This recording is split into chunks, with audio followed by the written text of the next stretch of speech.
And for an update on the flooding emergency developing right now out of Victoria, joining me live now is Victoria Liberal MP for Polwarth, Richard Riordan. Thank you for your time. We're seeing devastating images coming into the newsroom now of people's cars, tents, belongings being swallowed by the Wye River. What's the latest where you are?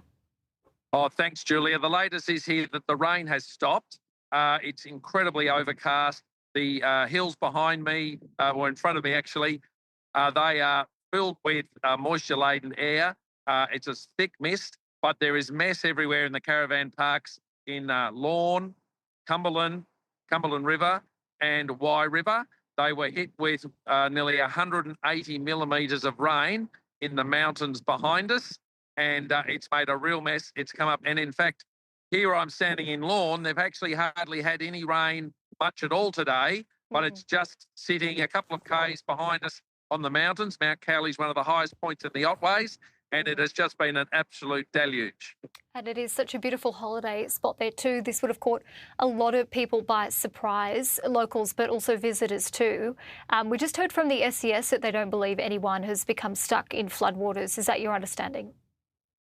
That's my understanding at this stage. They are currently, CFA and SES volunteers and staff are currently perusing particularly the Wye River and Cumberland River parks, which are notorious for flash flooding. They come up very, very quickly.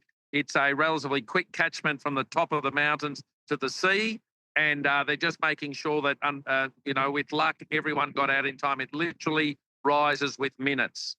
We're hearing as well that the Big Four holiday park is underwater and that people who have been there setting up caravans have had to quickly pack up their belongings and make off with as much as they can before the other belongings and caravans and whatnot have been picked up by these floodwaters.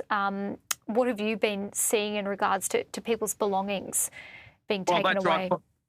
Yeah, belongings have been a real issue. As I said, it comes up very, very quickly, and people literally just hadn't had time. They couldn't pack up annexes, couldn't clear anything. People literally had to grab what they could, throw it into higher ground if they could, or just get the heck out of there because, as you can see from the footage, cars, tents, caravan, everything gets swept away with these powerful flash floods that the Otways unfortunately can be prone to. And of course, Julia, that comes on top of this time last week, we had a catastrophic day in bushfires. So it really is turning into quite the summer down here in Victoria. It's just a terrible time for Victoria. And with this flooding, it seems as though those floodwaters rose so quickly. Was there enough warning for this? Look, the supercells that occasionally form with this easterly weather, and you can see behind me here, the sea is very wild here today. They just can form very, very quickly. About 3 years ago, as we stand here about 20 kilometres away, we had a very similar event, but it went on the other side and through farmland.